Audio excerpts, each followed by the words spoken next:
कई बार जान भी चली जाती है। उसी तरह शत्रु को कभी हल्के में नहीं लेना चाहिए।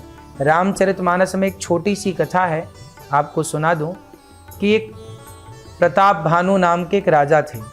उन्होंने एक राजा को हरा दिया, पराजित कर दिया। तो वह राजा घर ना जाकर के जंगलों में चला गया, क्योंकि वो हारा था ना, तो मुंह कैसे दिखाए अपने पत्नी को और अपने परिवार को और राज्य के लोगों को। तो जंगल में चला गया। वर्षों बाद 15-20 साल बाद अब वो जंगल में रहते रहते उसके बाल बड़े हो गए, तो वो साधु का वेश धारण करके जंगल में रहने लग गया। अकस्मात प्रताप भानु उस जंगल में पहुंच गए। तो प्रताप भानु को तो उस आदमी ने पहचान लिया कि अच्छा, इसने तो मुझे पराजित किया था, हराया था, ये मेरा शत्रु है।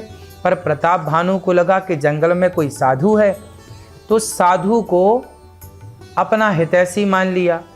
प्रताप भानु ने कहा कि आप तो बड़े साधु हैं, ऐसा वरदान दो कि मैं अमर हो जाऊं, कोई जीत ना सके।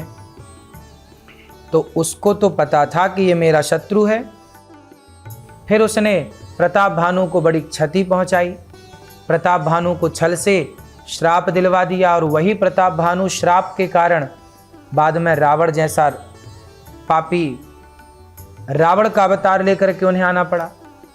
नाना प्रकार के पाप उनसे हुए। तो कुल मिलाकर कहना यह है कि अपने शत्रु को कभी हल्के में नहीं लेना चाहिए। प्रताप भानु को उस शत्रु ने बड़ी क्षति पहुंचाई। इन्होंने एक ब्राह्मण भोज रखा, तो उनके द्वारा ब्राह्मणों के भोजन में मांस मिला दिया गया। ब्राह्मणों को पता लगा कि हमारे भोजन में राजा ने मांस मिलाया, श्राप दे दिया, जाओ तुम पतित हो जाओ, राक्षस बन जाओ। कहने का तात्पर्य सिर्फ इतना है कि शत्रु 1 साल बाद, 2 साल बाद, 4 साल बाद, 10 साल बाद भी आपसे बदला लेने का सोच सकता है। उसके कभी भी वो घाव बड़े हो सकते हैं। इसके लिए एक छोटी सी बात और कहूँ, किसी को आप परेशान मत करना, आप किसी को शब्दों से गलत मत बोलना। यदि आप किसी को आज परेशान कर रहे हैं, आज किसी को गलत बोल दिया आपने, डांट दिया, गाली गलौज कर दी, आप तो भूल जाएंगे कि आपने किसको डांटा, किसको गालियां दी। पर जिसे आपने गालियां दी वो व्यक्ति आपके प्रति दुश्मनी का भाव रख लेगा, और जब मौका मिलेगा वो बदला लेना चाहेगा। इसलिए कोशिश करिए कि आप किसी का दिल ही ना दुखाएं, किसी को आप परेशान ही ना करें, दुश्मन होंगे ही नहीं।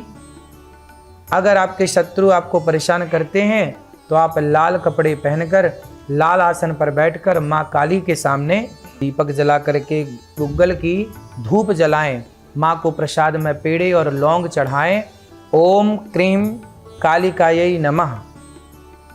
तो आप इस मंत्र का 11 बार जाप करें तो आपको निश्चित आपका दुश्मन, उसका हृदय परिवर्तन हो सकता है माँ भगवती की कृपा से। 15 मिनट तक इस मंत्र का जाप करने के बाद 15 मिनट तक पानी को छुएं नहीं। दुश्मन आपके खिलाफ साजिश यदि कर रहा है तो सुबह 7 बार हनुमान बाण का पाठ करें और हनुमान जी को लड्डू का भोग लगाएं, और 5 लौंग पूजा स्थान में देसी कपूर के साथ जलाएं। फिर भस्म का तिलक लगा करके बाहर जाएं। यह प्रयोग भी आपके जीवन में सफलता दिलाएगा। जो भी आपसे जलता है, ईर्ष्या करता है, आपके खिलाफ साजिशें रचता है, वो भी कभी सफल नहीं हो पाएगा यदि आप ये उपाय कर लेंगे तो। आओ बात करें भविष्य की। हम बचपन से सुनते आए हैं कि गुरुवार को सिर नहीं धोना चाहिए, कपड़े नहीं धोने चाहिए, बाल ना कटवाना चाहिए, शेविंग भी ना करना चाहिए, नाखून भी नहीं काटना चाहिए, घर से मकड़ी के जाले ना साफ करें, घर के उन कोनों की सफाई ना करें जिन कोनों की रोज़ सफाई नहीं की जा सकती। अगर आप ये सब मानते हैं तो क्या आप ये भी जानते हैं कि ऐसा क्यों नहीं करना चाहिए? मैं आपको स्पष्ट जानकारी दूं, ऐसा क्यों नहीं करना चाहिए। शास्त्रों में गुरुवार को महिलाओं को बाल धोने से इसलिए मनाही की गई है क्योंकि महिलाओं की जन्म कुंडली में बृहस्पति पति का कारक होता है, साथ ही बृहस्पति ही संतान का कारक होता है। इस प्रकार अकेला बृहस्पति ग्रह संतान और पति दोनों के जीवन को प्रभावित करने वाला ग्रह है। इसलिए बृहस्पतिवार को सिर धोना बृहस्पति को कमज़ोर बनाता है। इसलिए कहा जाता है कि बाल ना धुलें, बृहस्पति के शुभ प्रभाव में कमी होती है। इसी कारण इस दिन बाल भी नहीं काटना चाहिए, जिसका असर संतान पर पड़ सकता है, पति के जीवन पर पड़ सकता है, उनकी उन्नति रुक सकती है।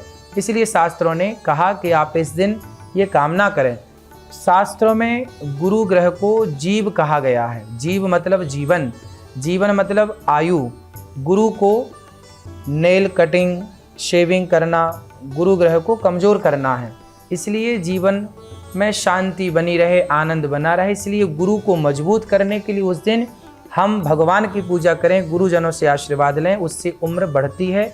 और यदि आप गुरुवार के दिन यदि बाल धुलना, नाखून काटना इत्यादि, तो वह ग्रह कमज़ोर करके आपको नेगेटिव प्रभाव आपके जीवन में पड़ सकता है।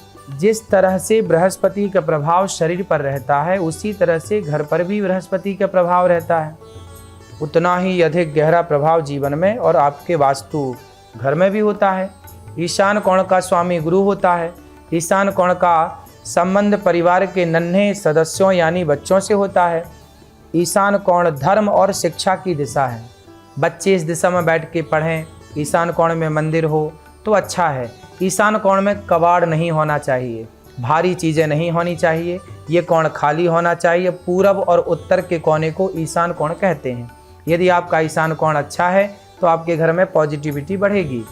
घर के बच्चों पुत्रों के सदस्यों की शिक्षा धर्म आदि भी पड़ती है। और यदि आप यहाँ भजन रखते हैं, गंदगी करते हैं, तो फिर उसका प्रभाव बच्चों की पढ़ाई पर भी पड़ सकता है। आप ध्यान रखें इन बातों का।